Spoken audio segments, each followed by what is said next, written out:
What is good, dudes and lady dudes? Welcome back to Just Nuts, guys. What did I say? I said we're gonna get a bunch of Eternity Code news. We might get Secret Slayer like first card reveals. We might get more Dual Overload stuff. And what are we getting? Nothing but Eternity Code. But I'm still right. I thought it's just gonna be coming in the next like week and a half, 2 weeks. We're gonna get like all the last 50, 40 cards for this, at least for the OCG's version of the set. And what do we have here? But we have another Ghost Sister, a new hand trap, which is actually pretty cool. And let's jump into it. We've got Evening Crescent and Autumn Shower. Okay. It's a level 3 Wind. Wind is interesting. Zombie Tuner effect monster. With 0 attack and 1800 defense. You can only use the first effect of this card's name only once per turn. If your opponent special summons a monster or monsters face up, you can discard this card, then target one of those face-up monsters as cost. Then negate that target's effects for the rest of the turn, and if you do, if that card leaves the field this turn, inflict damage to its controller equal to its original attack.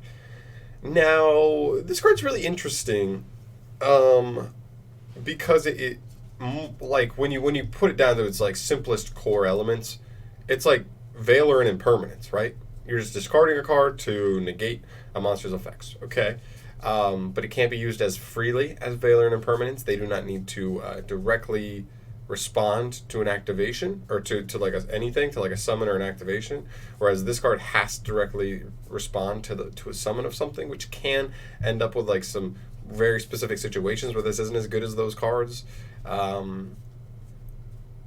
And other than that, the burn effect is a nice little bonus. Now, Impermanence has a bonus effect, but Valor does not have a bonus effect, which almost makes me like this more than Valor, but not more than Impermanence. But the burn can really be clutch. I mean, especially Game 3 and time is coming up.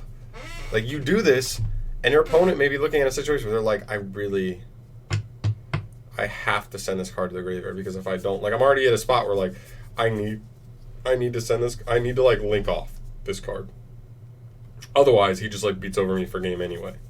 And so he links it off in the 1800. Like that's not ignorable.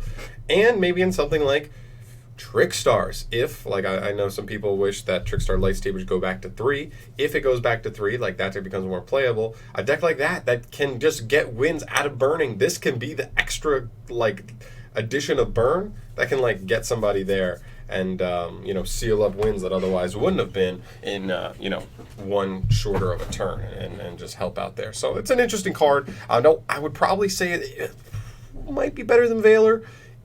It's not better than Impermanence. I really am pretty firm that it's not better than Impermanence, but it's still really cool. And I think it's solid. I just think it's like pretty similar to ones we already have. So we'll have to see if that burn effect really does enough to like make this card more worth. But until then, we're gonna move to this card right here. Now, if you've been watching my channel for a while, I have a couple different deck profiles on Lair of Darkness. That's one of my favorite decks of all time. We have a new Lair of Darkness monster called Malith, the Maiden of Malice, and let's see what she does. She is a level 3 Dark Fiend effect monster with 1,000 as its stats. Okay, nice and tame, nothing crazy. You can use the first effect of this card's name once per turn. Harvest turn, nice. Quick effect. You contribute 2 monsters, then target one of your normal traps that is banished or in your graveyard, set it to your field. And if you do, return it to the bottom of the deck when it leaves the field. Okay, so I feel like stakes are high because this is one of my favorite decks. When you see support comes out, you don't know what it does yet, you really like clench your butt cheeks and you hope it's amazing. It's not amazing. It's definitely not amazing. But this is one of those things where, like, since Lair of Darkness came out, we have not gotten direct Lair of Darkness support since then. Literally not a single card has come out. This is the first card, and that's to me, it's just encouraging. Right, that they at least have their eye on Lair, that they at least know, like, all right, this deck needs a little more. They really have, like, 4 monsters, a spell. As far as, like, legit support, obviously the deck works, like, generically with a lot of generic cards, like, in Yu-Gi-Oh! But, there still should be more cards, like, in Archetype for them. The effect is fine. I mean, the problem is it needs setup, so, like, going, like, turn 1, this doesn't do anything. Literally, you have to, unless maybe you summon like a Shade Brigandine and linked it off, but like you don't want to like what does resetting a Shade Brigandine do for you? Really, what you're looking for this is like maybe you can reset a Trap Trip, you can reset a Ballista Squad, like like some of the cards you're already going to be playing, Compulse, Heavy Storm Duster, and just the good traps. I mean, if you already used a Metaverse, you can just get a Metaverse back and get a LAIR back on the field if you didn't have it. The Tributing 2 monsters also is the other thing that I really don't like. I don't know like why they decide to do this. Why make it tribute 2 monsters? If this tributes 1, I think this is like much better. It's just it's tough because like even going first, like you set this up and on your opponent's turn, even if you have a trap, like maybe you already stun them a little bit, they summon a monster, you have to tribute itself and the other monster, like your opponent controls while you have LAIR up presumably, to get a trap back, which is nice. But guess what? You have LAIR up, so you have to tribute your opponent's monster, but LAIR's going to give your opponent 2 tokens because 2 monsters were tribute on their turn. You just gave your opponent 2 tokens at the end of that. You traded 1 monster. You traded 1 monster to get a trap on your field, but you gave your opponent 1 more monster than they had. And obviously they're not weighted the same and they get on the end phase, so you can possibly remove it next turn. But still, I feel like this is not that great. I mean, we'll see what happens with Tour Guide, because Tour Guide just went to 2 in the OCG, and that would be a legitimate buff to the deck, and maybe that makes this a little better because you just have, it could be a 1-of, and you actually have better ways to like turbo it out, or maybe Ties of the Brethren becomes a lot more playable. We'll have to wait and see. But it's interesting, and more so than anything, in terms of like, I really don't think this does that much for LAIR of Darkness, but I think it is just really encouraging. I love her design, and I look forward to seeing hopefully more LAIR of Darkness support in the future. I really, really hope we get more sooner rather than later. But yeah, still cool nonetheless. Now the last is from a commercial for Attorney Code in Japan, where they just like flashed cards on the screen, and some people got like some rough effects for 3 new cards just because. And so we're gonna just look at those real quick. First off, we have Burning Draw. It's actually a new Salamangreat card. Who thought we were still getting Salamangreat cards? Apparently, we're never gonna not, right? It's a normal spell that's always treated as a Salamangreat card, just like whatever that the fusion card they have. I can't remember what it's called. You can only activate a card with this card's name once per turn. You cannot normal or special summon monsters during the turn you activate this card, except for fire monsters. Not a big deal for Sallies. They really are, for the most part, sticking very strictly to fires. First effect. If your opponent controls more cards than you do, target a link monster your opponent controls as cost. Draw cards equal to that monster's link rating. Now, this is a really interesting card. I mean, Salamangreat cards are already pretty searchable, so maybe this is just a 1-of. I mean, like, here's the other thing is that, like, as we move into Master Rules 5, links are just not going to be as popular. I mean, I think there's definitely going to be decks that play links, and a lot of decks are still going to play links. I still believe that for sure. I just think links are good. Like, even if you don't believe, like, in opening up the zones for your stuff anymore, they're just still, like, a ton of generically good, like, link monsters. So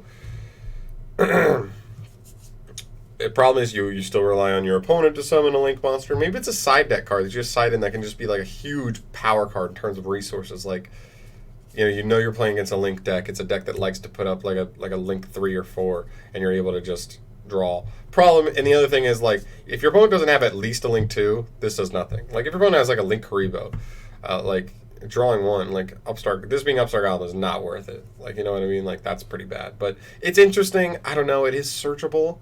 Maybe it's just a 1-of. I have no idea, honestly. I can't say.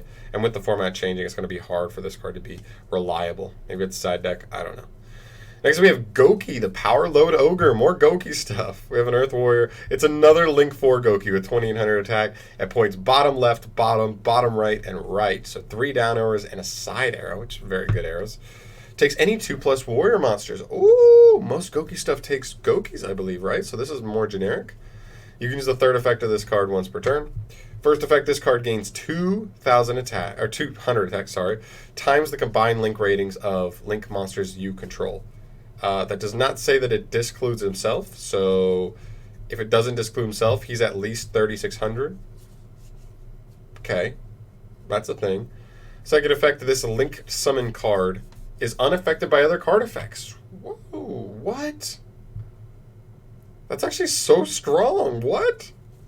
By all other card effects. And it's 3,600. Like, this is Ultimate Falcon. This can't be right.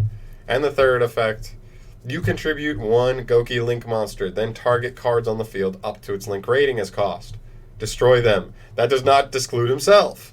There might be this has to be like a translation error, because this cannot be this good. This is like the new best Link 4. Because so many decks just can't even out this. And it's like generic to Warriors. That's like the last effect doesn't even like keep it from tributing himself. He could literally tribute himself, target 4 cards on the field. It doesn't even have to be 4 cards. It could be less than 4 cards. And you just wipe the entire board. This card's kind of crazy. So I'm going to go on the record and say I'm assuming this doesn't work exactly how it's worded here. I want to say that this is a rough translation off of seeing like a shoddy image in a quick commercial that's like cards are flying around and they got this. I'm going to say some of these have to be restricted in some way. They can't just be this good. Like generic warrior, like it gets 3,600 amazing arrows and unaffected by stuff, and it can like just wipe 4 cards off the field. It's too good, right? All right, I'm going to assume that's not right. And then we have Stairs of Mail. That's a continuous spell card that says, during your main phase, you can activate this effect. Discard 1 Tindangle card. Oh, it's a Tindangle card. Discard a Tindangle card, then apply one of the following effects, but you cannot activate the effect of Stairs of Mail this turn by discarding a card with the same name as the card discarded by this effect. Okay, so this is like a really awkward translation. I'm just guessing you can't... I'm guessing you can activate both effects in the same turn. You just can't discard the same card as the cost for this. Right? I don't know. This is worded so weird. I'm just going to assume. Or maybe it says you can't discard another Stairs of Mail. I don't know. It's a weird, awkward like stipulation. Whatever. The 2 effects are. This is what's important. Change a face-down defense position monster you control to face-up attack position. Or change a face-up attack position monster you control to face-down defense position. Both really fine. Really, like, I think this is like respectable. I think this is good for Tindangles. The problem is it's not generically good for like Subterrors or Crawlers, because you have to discard a Tindangle card, and neither of those decks are going to play Tindangles just to make this playable. But it's a nice buff. I mean, I've seen Tindangles do things that are much more impressive than I expected a flip deck that wasn't Subterrors to do. And so, you know, for that, they earned a little bit of respect. Also at the bottom here, we have Harbard, generator boss of something that we can't see here. We don't have the effects for it yet, but that's still cool because we have another really amazing generator card in this deck. Or in this set, I mean, and it's really, really good, and we'll see what this one does. And also, Marincess, Great Bubble Reef. I'm sure that might have been a card in the anime. Obviously, the effects aren't for sure going to translate perfectly over for the anime, but still cool. We'll see. Hopefully, it's a playable speller trap, but that would be... Hopefully, it's a field spell. Another field spell. Ooh, that'd be clean. We'll have to wait and see, though, guys. Let me know your thoughts. Like, let me know your thoughts on this hand trap. If you think it's actually, like, how it stacks up to Impermanence and Veiler, because those are going to be the closest things to it. And if you think this card's better than, like, this is one of the few decks that I do know pretty well, like the ins and outs of. Let me know if you think this card is better. I don't think it really helps the deck that much. I think it's cool. It might be playable as a one-of, but whew, that's all I got. And some of these cards, I think these are definitely interesting. We'll see if the effects are real or not. And we'll also see if we get new other effect releases, you know, very, very soon here. But stay tuned for that, guys. As always, you know, leave your comments down below on anything that you might have to, you know, give me some knowledge on. And subscribe if you haven't. If you like seeing these videos, you want to see more news videos from me, deck profiles, all that stuff, definitely subscribe to the channel for more of that. And I will see you in the next video. Thank you very much. I'm peace, baby.